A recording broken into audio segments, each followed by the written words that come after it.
Shout from here. It's better. No, but the point is that he is there. Yeah. Shout. Okay, so that shout. You raised the hand, no? Didn't you? I just want to ask you some questions. Yeah, but that's what I mean. It's time for questioning, but shout so that people will hear you, you know. I just want to say that I have read many books from Alistair McIntyre, you know. Sorry, which one? Alistair McIntyre. Yeah. And as I know that he wrote many books or works about Marxism in his early Sorry, about? Marxism. Marxism. Yeah, Marxism, yeah. Yeah, and as I know that he used a very important item is practice. Practice is also a very important item in Marxism, and he used practice to build his revolutionary Aristotelian. So Revolutionary? yeah, revolutionary Aristotelian. Yeah. And may I ask that how you think about the practice, this item in Marxism, and do you think that they are has something to do with the revolutionary in Marxism? Yeah, it's a nice question. Okay, I mean, again, the only problem is that to answer it properly, it means another talk. But so I will just give you some maybe surprising hints. First, I think that it was demonstrated by Marxists who really knew about it, like the young Lukács and some in the Frankfurt School and so on, that practice is not to be opposed to theory. So the first thing is to totally reject this entire topic of, oh, you're just in your ivory tower of theory, we need practical engagement, and so on and so on. The worst conformism is blind practice. And not to be blind in practice, you need theory. So practice, the relevance of practice is for me that precisely you refuse to be, as it were, blackmailed by practice. You know, I often use this example of charity today. That's for me practice as it were. You know, like, my God, what do you bullshit here about Lacan, Hegel, all these distinctions when children are starving in Somalia and so on and so on. Why is this ideology at its purest? Because the message between the lines is do something, don't think too much. You know, I mean, I had some quotes from people like Bill Gates and so on, who all make these points. For example, people are dying by millions, starving today. Why don't we just all get together, NGOs, people, charities, states, rich people, and do something? Let's not lose time with all those debates about capitalism, communism, ideology, and so on. So for me, the first step towards authentic practice is theory. Theory without practice is... we know why. Because, and this is the core of Marxist critique of ideology.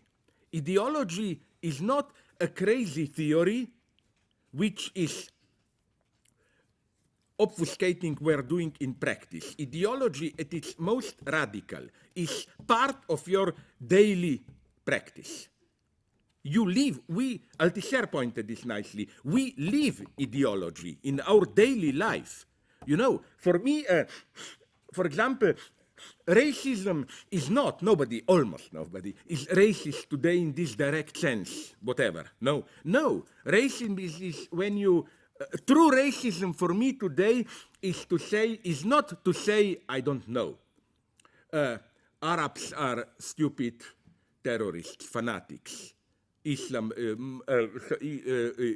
is bad terror. No, true racism is to say what Netanyahu and all of them are saying, you know. Islam is a great religion. But my God, the way, and then you go into this, for example, racism is for me to say, I love them, but, you know, their food smells bad, I don't like the sound of their music, and so on and so on. Racism as ideology is why do you find something in the other's way of life intolerable? This whole structure of envy, hatred, fascination, and so on and so on.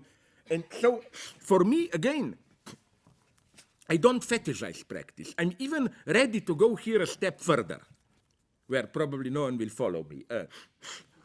Again, I refer to my friend Mladen Dolar, who made recently, in a debate we had in Slovenia, a wonderful observation. This thesis 11, philosophers have only interpreted the world. The point is also to change it, no? Okay. Let me ask yourself, I'm sorry if I already repeat this point here, maybe a year ago. Let me ask you an extremely stupid, naive question. Who are these stupid philosophers who just interpreted the world? All of them, as far as I know, of course not in the sense of Marxist practice, but practically all of them wanted to change the world. Plato, we know it.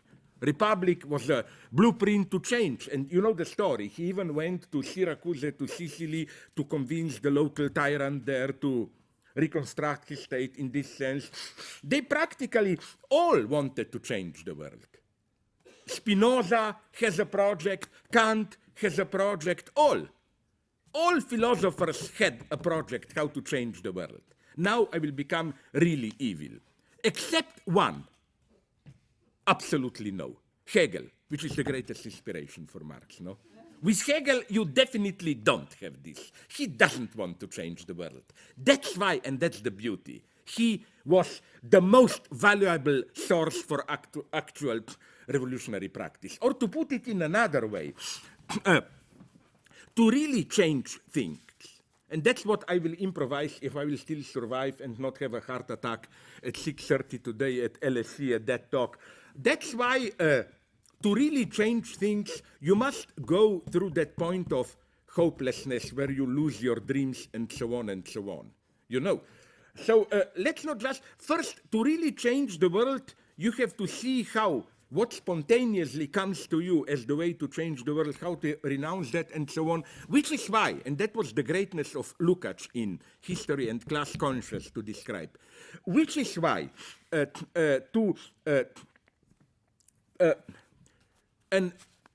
theoretical, what Lukács calls self-consciousness, where you, in an act of self-reflection, become aware of what you are as a historical agent. This is the greatest practical act that you can imagine. And I will go even, immediately, even further here.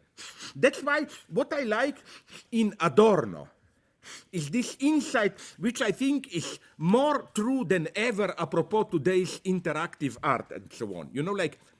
When all this new digitalization began at the very beginning, in 60s, Hans Magnus Enzensberger, German moderately leftist cultural theorist, made this point about how in today's culture we are too much passive consumerists, and he saw, this is typical modernist leftist appropriation, he saw in interactive media a way nonetheless to assume an active role. We just don't stare at the screen, we co-create it, and so on and so on. But already Adorno saw something very nicely, that if anything, in today's consumerist society, we are not passive consumers. We are all the time solicited, involved in pseudo-activity, and so on and so on. As Adorno put it nicely, the most difficult thing today is not to be active, but to be authentically passive. Maybe this is not the ultimate act. I'm not saying we just sit back and that's the big revolution, but to step back and open yourself in an authentically passive way to this situation, which is why, to close with my last joke, which I repeat, I think, in my Lenin book on Marx, that's the Marx that I love. There are some letters, my God, I think I found it, I don't know where, from 1870, when it looked for a moment that there will be a European revolution. And Marx wrote to Engels a letter, which is a letter of pure panic. He says, oh my God, why revolution already now? Let them wait, I haven't yet finished my Capital, and so on. That's authentic Marx, not that, practical activity, whatever, and so on. Today we have to emphasize this because we do live in a hyperactive society, We are passive at a more radical level. The form of how we are unable to change anything is precisely because through our hyperactivity, we reproduce the way things are. I know I didn't answer you, but fuck it, that's life. Sorry, there was a green guy there, and then first row, and then you should shout. I'm half blind. Okay, you begin, the green guy. Okay, talking about philosophy and changing the world. Yeah? I'm very intrigued by your relationship, quote unquote, with Chomsky. As to you and Chomsky's work, I really respect and admire, but I feel that there is this standoff between you. I know he accuses you of posturing, and I don't know whether this is male soap opera or maybe when you become a very big public intellectual, you can afford to sort of say those things. But it really saddens me that two people who are sort of very respected leaders of the left-leaning intelligentsia don't seem to have a relationship that, other than to sort of slag each other off. What? No, okay, I will, very briefly I will clarify it. As you know, it all happened, maybe not in this room, but at Birkbeck, I think. Was it a year, a little bit over ago, somebody asked me, did you hear about Chomsky's attack on you? Because the first football made by Chomsky gave some radio interview where he totally tried to squash me.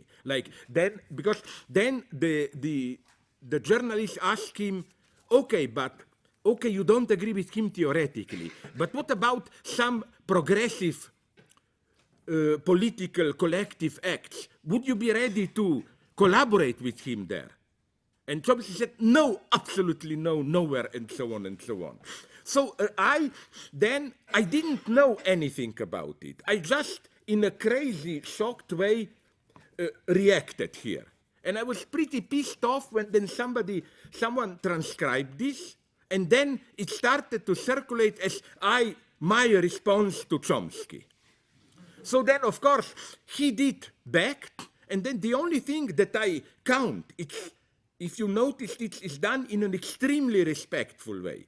It's my second reaction, which was a proper text, which is very respectful towards Chomsky, and I just go into where I don't agree with him, and I emphasize what he is doing, his concrete analysis is great, and so on and so on.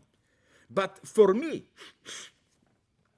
how should I put it, we can learn a lot from him and so on and so on. And he was so crazy when I said there is no critique of ideology in his work. And in one of his replies he wrote, but that's all I'm doing. No, exactly not. You know why not? Because if you look, for example, at his critical analysis of American establishment, aren't they naive? You know in what sense? It's simply he's denouncing lies, dispelling mystifications, and so on and so on.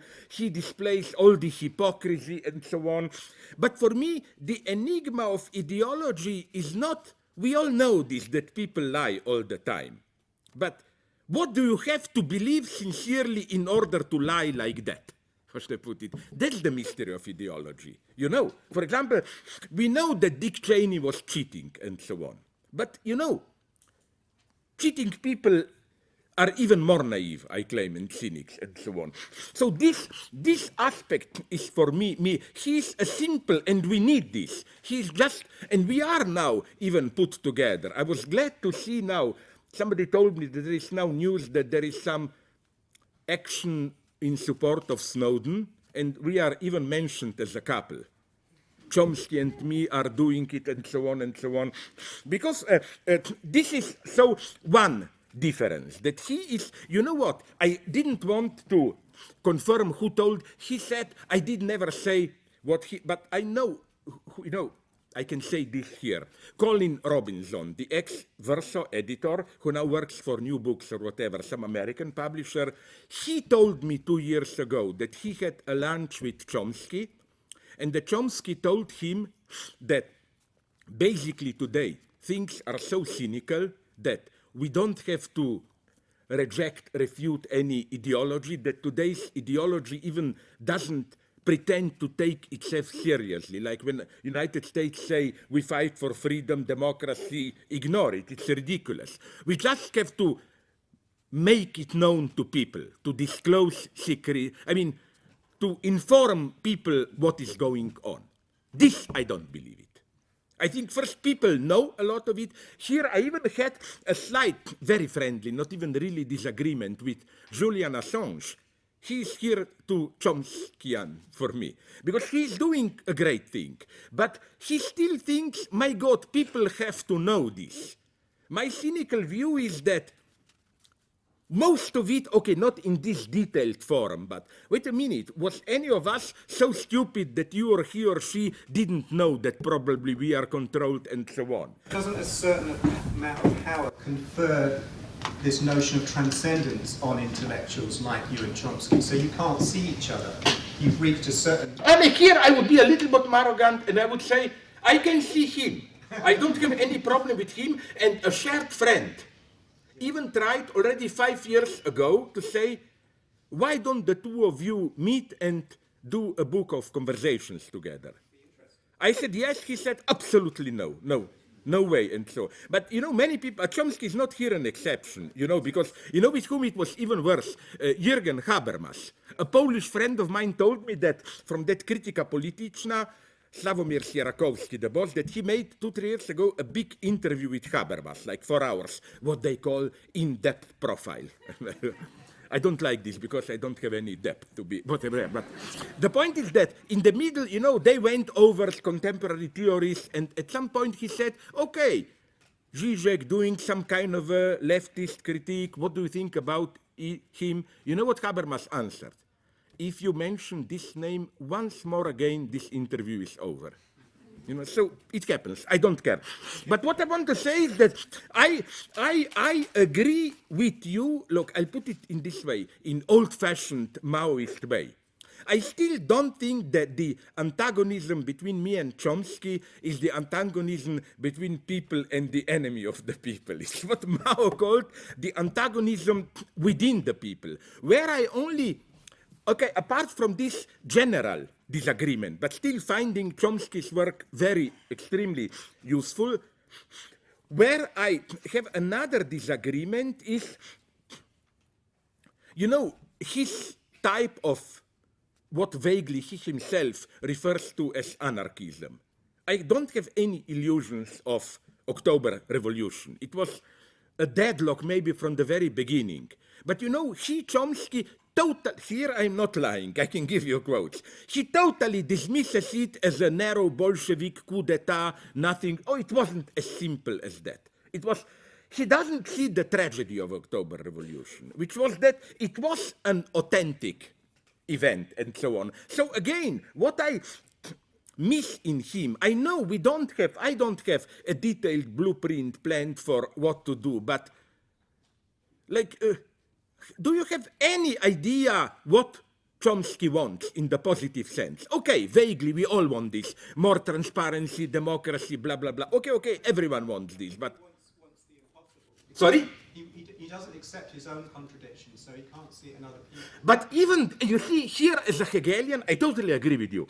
I would have added, even with this, I agree, but then you should heroically accept your contradiction. And this I cannot imagine Chomsky doing. When you're an old man, you've made a career out of thinking that way, it's like death. It's like you don't want to die. Yeah, but don't you believe in a materialist mercy then?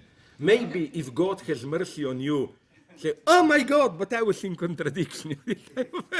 No, but again, I agree with you that it's a tragedy. I felt so bad because when I made that immediate reaction here, this was not because I didn't really mean, this was a stupid direct reaction. And obviously he also withdrew because after my second answer, which was a detailed, respectful answer, Chomsky gave, you can probably find it easily on the web, another interview where he is all the time provoked by the journalist. So what do you think about Zizek? And he doesn't mention it. He also decided to not to go into it, And then apart from these 2 points, I must say, I also do have some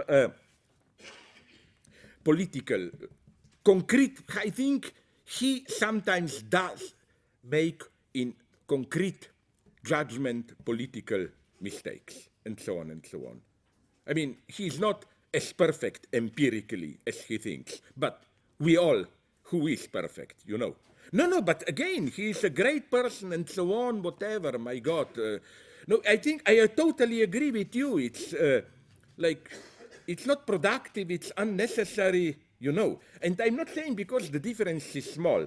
I'm here a good Stalinist. I say, this is the political dialectic. Sometimes a difference can be big, apparently explicit, but nonetheless, we can collaborate. There is a specific crucial point. And sometimes we may appear to be very close, but really, it's the greatest gap. Reminds me of my relationship with my father. I don't have any problems there. I must say openly, I hated my father. No, and it wasn't that then. I hated him while he was alive, and then years later, you know, I started to cry, oh, why didn't I embrace him when he was dying? I remember my father was dying in a hospital. In the morning, they called me from the hospital, your father is dead. I said, will you take care of the corpse? Thanks, yes, boom, and I continue writing my book. Never did I have this moment of, oh, Dad, why didn't I embrace you the last time I saw you? I'm a Christian here, you know, we are here, Holy Spirit, you are my family. Okay, so I talk too much. You, and then there was somebody there, please. Go ahead. Now, haha, fuck you, it's your problem. Who will win, yeah. Sure. I like what you do with the revolutionary core of Christianity, as you put it. But Yeah, then you. But Yeah. I have two issues with it, which you may have been asked before, but I haven't really found an answer. First of all, what is religion exactly doing? I mean, is it a nice story that illuminates Very good the question. issues Yeah. that you're bringing up, or is Yeah. it something else? And then Yeah. second of all, what would a society or a movement or something look like that sustains the assassination of the big other, or whatever it is that you see in Christianity? It's not so much an assassination, it's like a suicide. But okay, whatever, yeah. yeah. Okay, no, of course, again, fuck you, in the good sense. I mean, like, to answer this, it's again 2 hours, no, at least. But my brief answer, I tried more or less to answer this at the other conference, that Actuality of Theologico-Political, no. I agree, you asked the key question, which is, when we leftists refer to religion in a not just critical way, are we just playing this patronizing game, like in stupid countries they are not, but I'm imitating an attitude. Like Latin America, you still need to mobilize Christianity to make people revolutionary, but we enlightened Europeans, we don't. Is it just this, or is something that we can genuinely accept in religion? And yes, I'm not just a manipulator. I am an atheist, but two things. First, I claim, my reference here is Rowan Williams. I quoted him, who in his, I don't know which book, I think in his book on Dostoevsky, he says that he quotes he refers to some British novelists, Catholic novelists, and say, what makes them religious? And he says, not any positive vision of divinity or whatever, but just this fundamental sense of displacement, discontent. Something is wrong with this world of ours. And I asked him this, and he told me, at least maybe out of politeness, you never know, that he agrees with me that this is how I read negative theology. Not that bullshit, you know, God is beyond of determination, but that before God comes a void.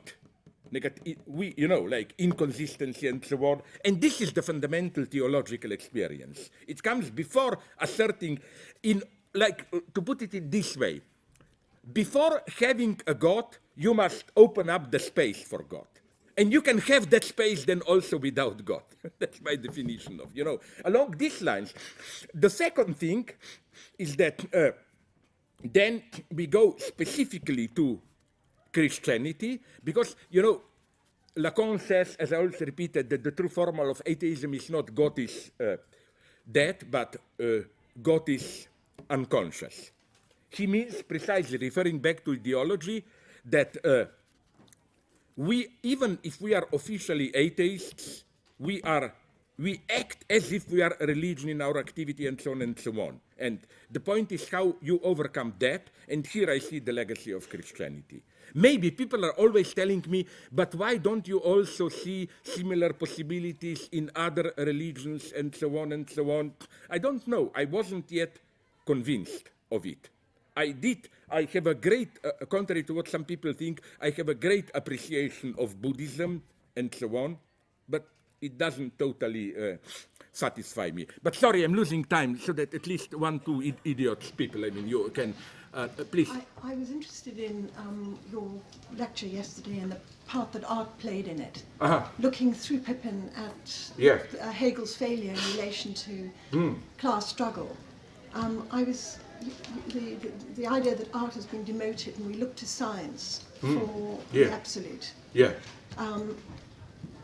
And then I was interested in the way you, using Munch and Manet, try to show how art works with what can't be reconciled. Through the stain, for instance, in this juncture.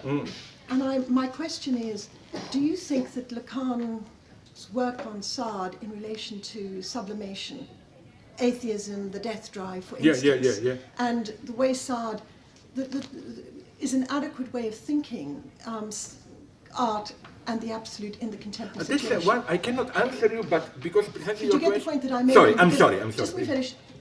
I mean, the interesting point about this, the Lacan on sublimation in relation to Sade, as you said, is not his erotics, not his social theory. It's the fact that he pushes the literary signifiers, but not as a literary theorist or practitioner, but because he's working with his symptom. So he doesn't change the object, he changes the aim. He gets into writing, and finally, what satisfies his drive is writing.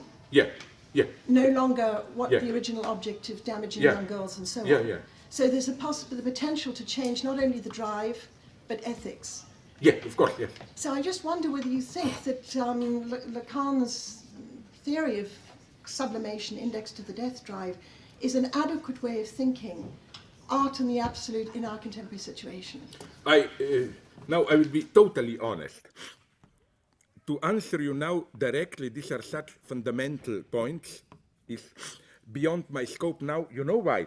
Because here I found a certain, maybe I'm wrong, not so much tension as indecidability, non-clarity, however you call it in Lacan, because I think that too many readings of Lacan, mine included, did fall into this trap of bad desire versus good drive, you know.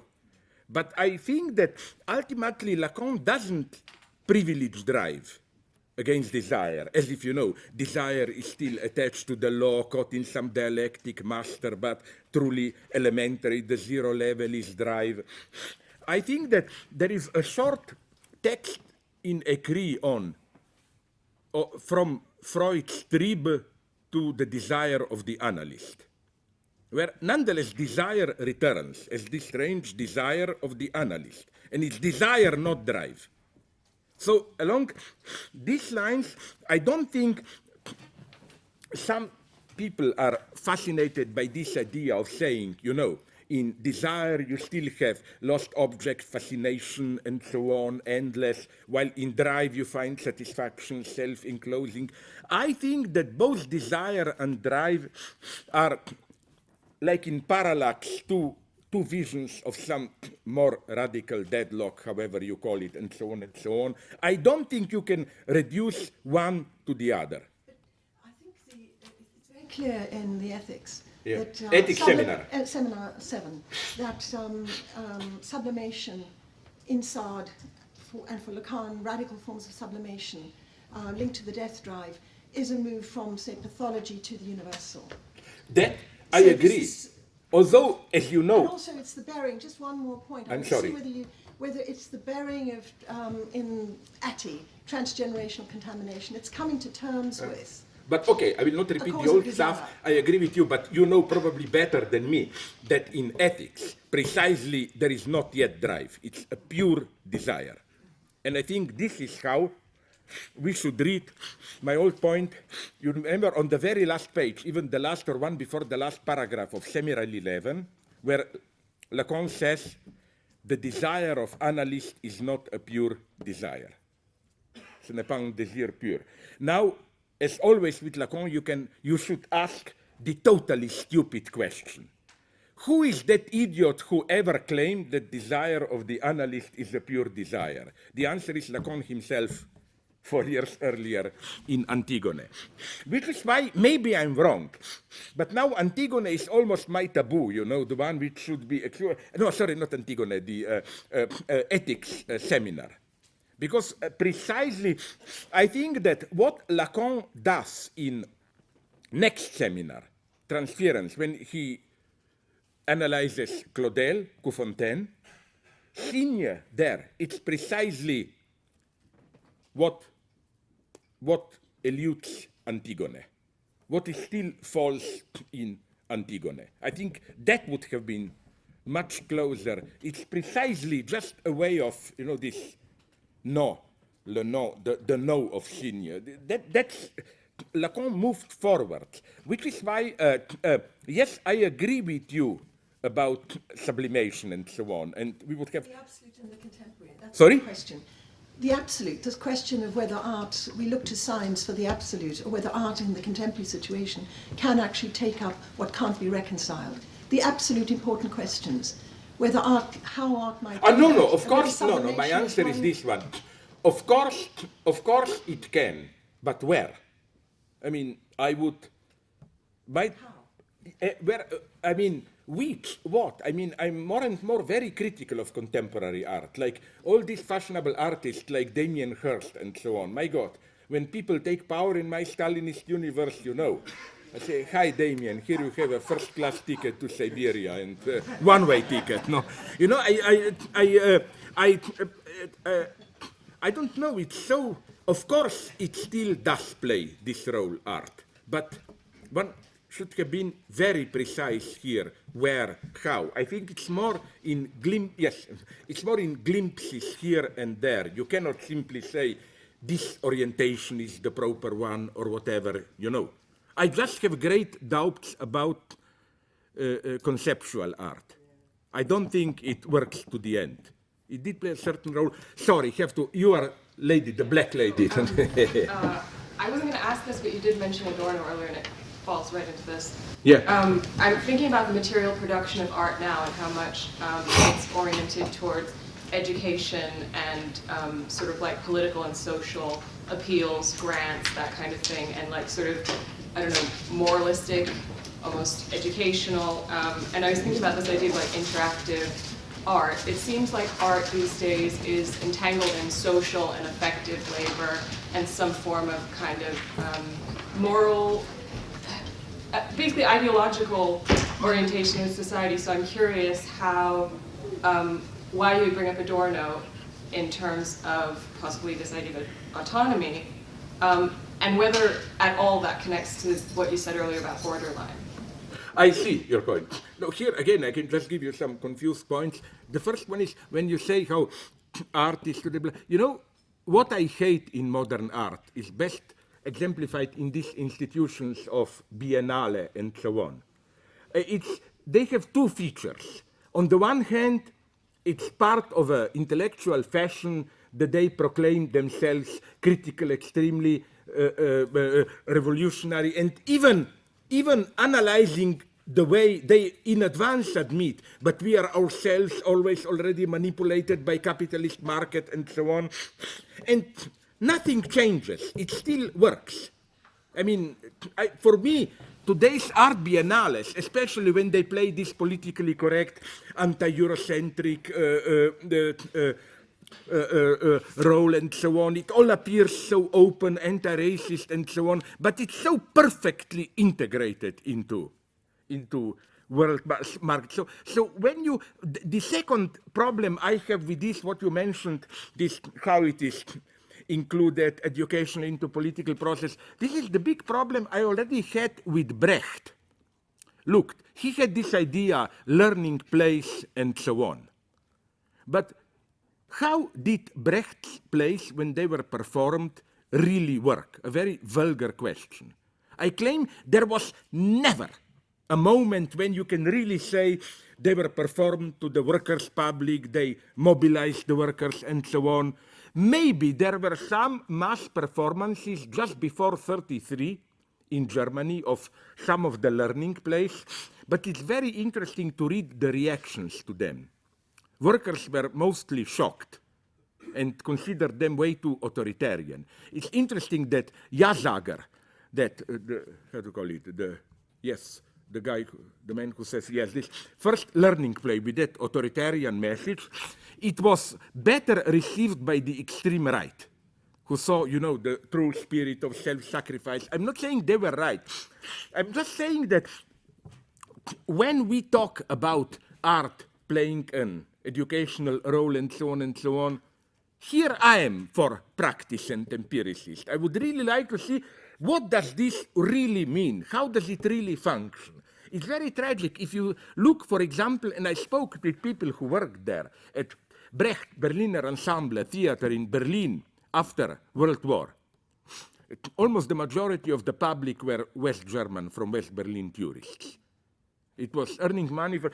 It absolutely never functioned in this way described by Brecht. The other problem with, and that's what with material practice, reality, and so on, is that, as I often already repeated, I think, and this is the big confusion, who is that American theorist who wrote the book, The Return of the Real, Hal Foster or who? You know that all this Brechtian topic of as if you are too identified emotionally and so on, it's somehow bourgeois ideology, that you have to be aware of the production process, that the truly subversive thing is to remind you that it's just on stage or whatever. I think this precisely is not a return to the real, but an escape from the real. The real is precisely that abyss of, that imaginary abyss. For example, I often make this joke. I'm sorry if it sounds tasteless to you, but this is why in pornography, hardcore pornography, this is prohibited to get too immersed. And this is why I think it's an ultra-censored genre, hardcore pornography. Because it all, in different ways, wants to remind you again and again, this is just a joke, don't take it seriously, and so on. This is my old story, I'm sure you all know it, how when I was young, 30 years ago, this distanciation was enacted through stupidity of the story. Stories, the narrative which accompanies a hardcore movie, you don't just show people fucking there. You have to somehow introduce it in a narrative. They were so stupid that I'm absolutely convinced that it cannot be, it's not that simply people were so stupid who did it. There was some, my old joke, I'm sorry to bore you with it, you must have heard it. Like, I remember, even now, I'm traumatized. One, when the plumber comes home and says to the housewife, I fixed that hole in the kitchen, and the housewife says, I have another hole to be fixed, can you also? You are embarrassed. And I'm saying this cannot be that people are simply so stupid. It had to derealize it, to remind you, and today it's even worse because, as you know, so I was told, I'm too old to watch them, not that I have any problems, that today's hardcore form is so-called gonzo, I think, which is, they don't even allow, even the totally ridiculous fiction is too much. Gonzo means they have to remind you all the time, like the actors look into the camera, even interact. Hi, is it okay this? Should I move my leg? As if, where does this terrible fear come from? People shouldn't take us seriously and so on. So in other words, I think we should totally drop this, maybe even pseudo-Brechtian topic of somehow to, Ray Chow. She's a good Chinese cultural theorist. I think she works with Fred Jameson at Duke. She wrote a wonderful text of how what appeared 30, 40 years ago, the best of this Brecht, Verfremdung, extraneation, good distance, and so on, that now it serves perfectly contemporary cynical. And she even gives some wonderful examples of how even the most popular the most commercialized pop culture functions like that. Like she draws attention to what I've seen in the States. You have already meta-reflexive commercial publicity which take the form of the debate about how to make a publicity. Like I saw a publicity clip where people simply debate. We should do publicity for this product. Should we do it in this way, in that way, and so on and so on. So I think again that we should drop this thought. It's the same motive that I always developed. You know, this is part of ideology. This is not realism. This strategy, which was used already by, that's why I hate him, Marcus Aurelius, the emperor. You know, he has this idea, like, when you think about sex, to get redeemed, to get free of this false attraction of sex, just think materially what happens. You are embracing a woman, beautiful here. Think about what is 2 inches inside. All the glands, shit collecting, whatever, and so on. Or think about what will happen with her beautiful body, I don't know, 30 years on, you know. Or think about what happens when you have orgasm. Just some stupid ejaculation, some disgusting slimy juice, whatever. I think that this is the escape from the real. The real here is not this stupid reality of the body. So in this sense, I think that this brutal, cynical realism, cut the crap, take things the way they are, is the ultimate ideological naivety. No? I'm sorry, don't kill me. I have to run. It's past. But see you again. Thanks very much.